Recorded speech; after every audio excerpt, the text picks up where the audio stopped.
지금 저는 현부와 제 죽은 언니 사이에서 낳은 아이를 키우고 있습니다. 철없는 제 조카는 마치 엄마에게 안긴 듯 행복하게 웃으며 저를 올려다보고 있습니다. 거기다가 더 가관인 것은 금방 고기잡이는 나갔다가 돌아온 지금은 나의 동거남이지만 내년 봄이면 저와 정식으로 결혼하여 제 남편이 될 사람인 제 현부라는 것입니다. 저를 철없이 아니 해맑게 웃고 있는 아이는 우리 언니와 자기 사이에서 낳은 아이고 그런 갓난아기 볼을 쓰다듬으면서 뿌듯하게 바라보면서 어서 갓난아기를 재우라고 보채고 있답니다.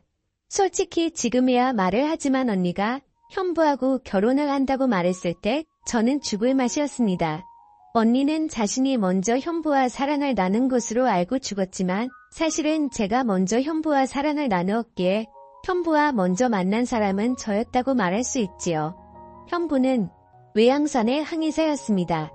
현부의 아버지는 만년기관원으로 외양선을 타셨는데 말에 따르면 예전에 학교에서 자비를 하던 소사의 경우 그의 자녀들이 교사가 되었으면 하는 것이 꿈이었고 희망이었다고 말하는 것을 볼 수 있죠. 만년기관원으로 기관실에서 자동차로 치면 엔진에 해당하는 거대한 것을 닫고 조이며 정비를 하는 일을 했다고 합니다. 햇빛을 구경하지 못하고 지내다가 쉬는 시간에야 겨우 바다도 보고 햇빛도 볼 정도로 선체의 말미 부근에 근무를 하였기에 현부 아버지 측 앞으로 저에게 시아버님이 되실 분의 평생 소원은 하나뿐인 아들인 현부가 해양대학을 졸업하고 밑에서부터 천천히 승진하고 또 경력을 쌓은 후 시험을 봐서 외양선 선장이 되기만을 기대하였는데 그만 우리 자매의 덫에 걸려 외양선 선장이 꿈을 접고 지금 남해안의 아주 작은 어촌에서 고기잡이 배의 선장이 되고 말았답니다. 그런 우리 부모님 이야기를 들려드리겠습니다. 사실 우리 아버지도 5년 전에 살아계셨으며 그리고 지금의 형부처럼 고기잡이 배를 몰고 바다로 나가 고기잡이를 했죠. 하지만 5년 전 갑자기 뇌졸중으로 쓰러지더니 얼마 지나지 않아 우리 엄마와 딸인 자매와 선장일은 고기잡이 배만 덩그러니 남겨놓고 저 세상으로 가고 말았습니다. 그런데 엎친 데 덮친다고 바다에서 물질을 하시던 엄마도 오랜 물질로 인한 잠수병이 발발하여 아버지를 따라 우리 자매만 남기고 저 세상으로 가버리고 말았습니다. 남겨진 우리 자매는 앞날이 너무도 막혔습니다. 우리 자매에게 남겨진 것이라고는 오두막에 가까운 집이랑 아버지가 고기잡이에 쓰던 낡은 고기 뼈 한 척이 우리 자매의 전 재산이었어요. 그나마 다행이었던 것이 저보다 7살이나 많아 일찍 고등학교를 졸업하고 아버지를 따라다니며 고기를 잡던 언니가 배를 운전할 수 있다는 사실이었습니다. 우리가 살던 곳은 낚시가 잘 되는 곳에서 가까운 곳이었습니다. 배로 10여 분 이상을 타고 가면 아주 좋은 포인트가 많은 곳이기에 바다 낚시철이 되면 전국에 많은 강태공이 많이 몰리는 곳이기도 하답니다.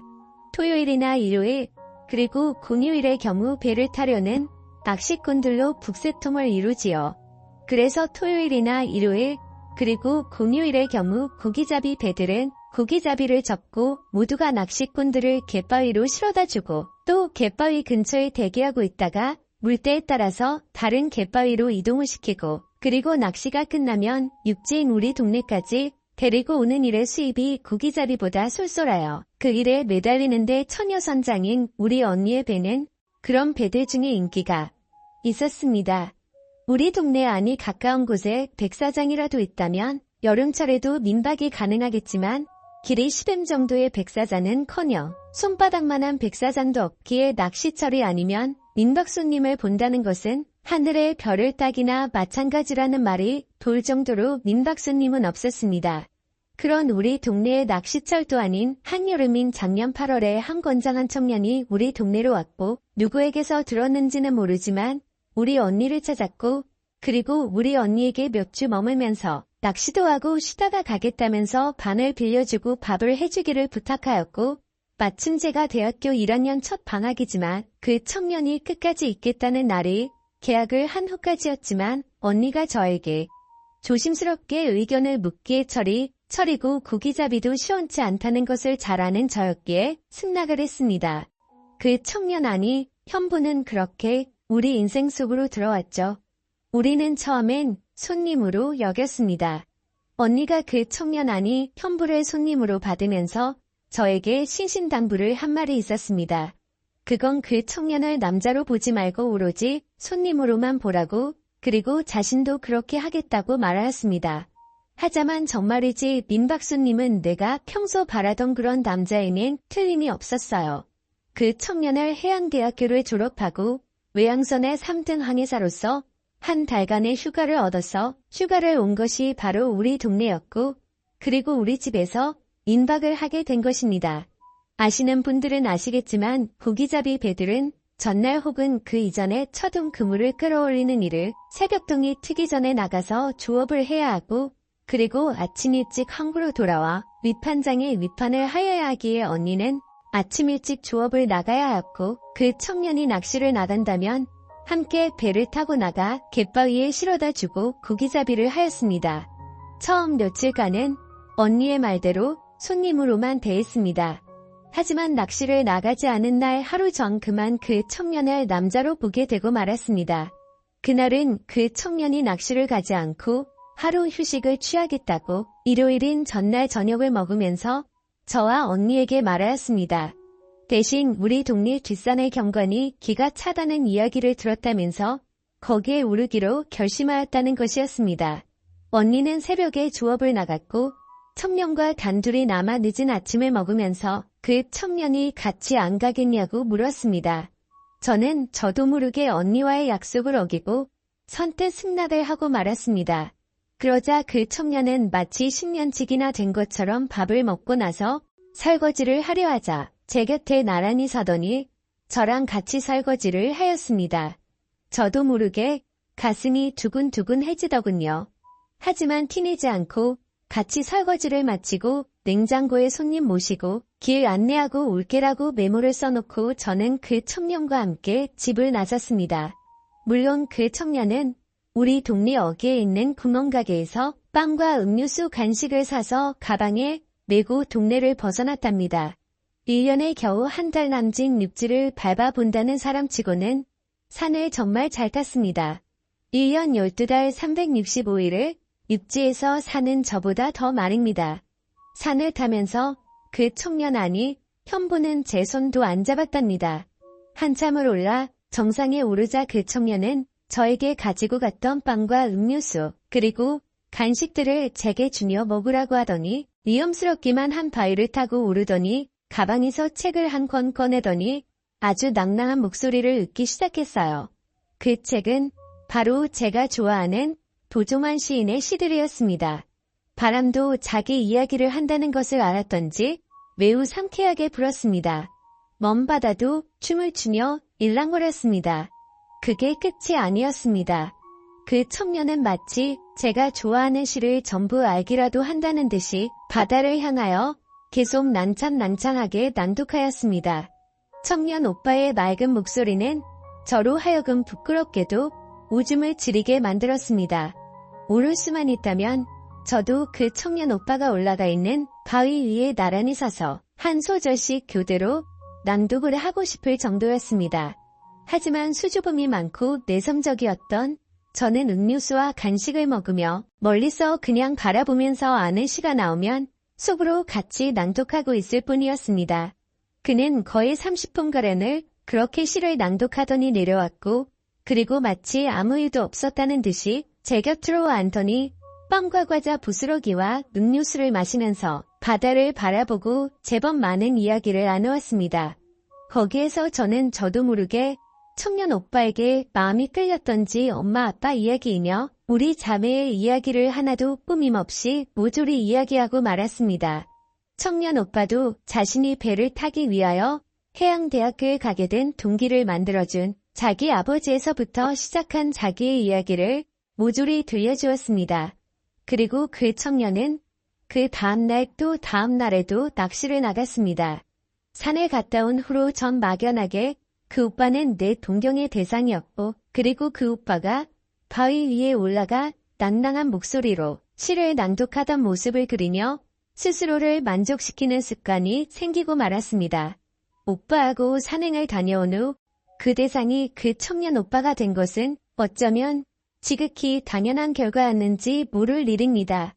오빠 그날도 전 새벽에 눈을 뜨자마자 오빠와 있었던 산행 생각을 하였고 그리고 바위 위에 올라가 난난한 목소리로 시를 낭독하던 오빠를 떠올리며 스스로를 기분 좋게 만드는 행위를 하며 오빠를 나직하게 외쳤습니다. 그때 갑자기 순간 방문이 열렸고 언니 배를 타고 갯바위로 낚시를 가 있어야 할 민박 손님 오빠의 얼굴이 보였습니다. 부끄러운 나의 모습을 오빠가 보고 만 것입니다. 오빠는 나에게 힘들지 않냐며 자기가 도와주겠다며 사랑을 나누게 되었습니다. 민박 손님과 민박집 주인 동생이 서로의 육체를 탐하게 된 것입니다. 그렇게 오빠와 나가 하나가 된 것은 오빠가 우리 집에 민박을 시작하고 꼭 일주일 만에 일어난 일이었어요. 그리고 나는 20살 여른이었고 오빠는 대학을 졸업하고 7년 만인 32살 때인 작년의 일입니다. 그로부터 나는 언니 몰래 스스로 오빠 방을 찾아가 일을 치렀습니다. 나와 동침을 한 사흘 후부터 오빠를 갯바위로 실어다 주면서 언니도 그 오빠와 일을 치렀다는 사실을 전혀 모르게 되었습니다. 언니는 내가 먼저 오빠와 사랑을 나눴다는 것을 모르면서 또 내 모르게 오빠와 사랑을 나누면서 나는 모를 것이라고 생각하며 하였고 나 역시 언니가 오빠와 할 것이란 생각 자체를 하지 않았고 언니가 설마 오빠와 할 것이란 생각을 하지 않았던 것입니다. 자매가 한 남자와 번갈아 가면서 사랑을 나누게 된 것이죠. 처음에 오빠와 아무런 사이가 아닐 때는 하루하루가 지루하게 느껴졌습니다. 오빠 때문에 자유롭게 친구 집에 놀러 갈 수도 없었으니 말입니다. 하지만 오빠와 사랑을 나누기 시작하고는 하루하루가 무서웠습니다. 그런 생각을 하면 할수록 날짜는 아주 빠르게 지나갔습니다. 오빠가 머물기로 한 기간이 지나고 오빠는 다시 외양선을 타려고 가버렸습니다. 그러나 나를 경악하게 한 큰 사고가 발생했습니다. 평소 철두철미한 성격의 언니가 허술하게도 자신의 일기장을 숨겨둔 책상 서랍을 잠그지 않고 고기잡이에 나갔고 나는 그만 봐서는 안 될 언니의 일기장을 보게 되었습니다. 지금부터 언니의 일기장 일부를 공개합니다. 우리 집에 때 아닌 민박 손님이 왔다. 너무나 멋진 남자이다. 차림이며 생김새로 보라베니를 하는 나로서는 올려다볼 상대가 아닌 그런 남자 같다. 내 동생도 분명하게 나처럼 생각을 할 것 같았다. 그래서 동생에게 신신당부를 하였다. 민박 손님을 남자로 보지 말고 오로지 손님으로만 보라고 그리고 나도 그럴 거라고 말하였다. 하지만 일기를 쓰는 지금도 아랫방에서 혼자 잠들었을 그 남자의 얼굴이 어른거린다. 이게 무슨 일이란 말인가. 내가 넌 볼 남자가 아니다. 정신 바짝 차려라. 스스로에게 당부를 해보지만 펜을 잡지 않은 손은 이미 팬티 안에 들어가 있다. 첫날의 일기는 내가 놀랄 만한 내용은 전혀 없었습니다. 나도 그 오빠를 본 첫날 언니와 똑같이 생각하였으니 말입니다. 문제는 나와 오빠가 하나가 되고 난 날로부터 나흘이 지난 날의 일기였습니다. 결국 일이 발생을 하고 말았다. 이젠 어쩌란 말인가. 감히 넌 봐서는 안 될 사람을 넌 보고 말았으니 말이다. 그이는 내가 좋아서 자기가 먼저 넌 봤다고 하지만 실상은 그게 아니다. 내가 그동안 바라도 기다렸던 일이었기에 쉽게 그이에게 내 순정을 허락하고 만 것이다. 부모에게 승낙을 받아보겠다고 장담을 하였지만 천혜구아인 자매가 둘이서 의자하며 작은 통통배로 고기잡이를 하며 먹고 사는 여자애를 흔쾌히 받아들일 부모님은 이 세상엔 없을 것이다. 여기까지 읽고 난 한동안 정신을 차릴 수가 없었습니다. 나와 먼저 사랑을 나누고 그 다음에 언니하고 일을 치렀으면서 언니를 아내로 맞아들이겠다는 오빠의 의도는 나의 정신을 혼미하게 만들기에 충분하였던 것입니다. 정신을 차리고 다시 언니의 일기장을 집어들었을 때는 이미 제 눈에는 두 줄기의 눈물이 흐르고 있었고 그 눈물 때문에 언니의 일기장이 흐릿하여 읽을 수가 없었습니다. 그때 결정적인 실수를 하나 하였으니 그 눈물이 언니의 일기장에 떨어졌고 그 흔적은 나중에 저로 하여금 언니에게 제가 언니보다 먼저 오빠하고 사랑을 나눴다는 사실을 알게 한 계기가 되었고 언니가 위험을 무릅쓰고 출산을 선택기로 한 이유가 되었으며 출산을 위하여 수술실로 들어가면서 만약에 자기가 하늘나라에 가면서 태어날 아기와 자기 남편인 형부를 저에게 맡긴다는 부탁이 바로 유언이 된 것입니다. 형부는 아내의 사망으로 충격을 받았고 언니와 있었던 모든 일을 까맣게 잊어버리고 말았습니다. 머릿속에 지우개가 들어있는 것처럼 말이에요. 새벽에 고기잡이를 위하여 들여놓은 그물을 끌어올리고 다음날 아침에 끌어올릴 그물을 치려고 나가는데 형부가 갯바위에 자기를 내려놓아달라고 부탁을 하였습니다. 몇 번이나 형부를 갯바위에 실어다 주었지만 그물을 끌어올리고 넣는 시간이 아닌데도 형부와 함대에 같이 타고 있다는 사실만으로도 행복하게 만들었죠. 그런데 오늘따라 형부는 내가 갯바위로 가려고 하자 그냥 내가 조업을 하는 것을 지켜보면 안 되겠냐고 던지시 물었습니다.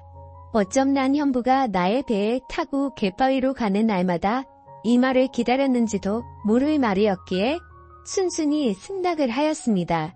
아니, 속으로 고맙게 생각하였을 정도였습니다. 오늘따라 그물의 무게가 장난이 아니었어요.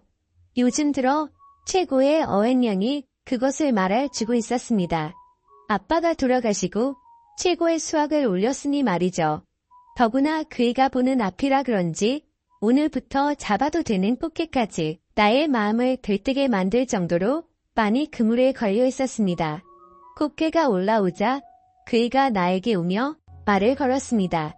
위성으로 보는 TV에서 요즘 인기 있는 프로그램에서 꽃게라면을 꼭 한 번만이라도 먹어보고 싶었는데 생각만 앞섰지 먹어보지 못하였다면 배에 혹시 라면이 있다면 자기가 끓여보겠다며 기다리라고 말하였습니다.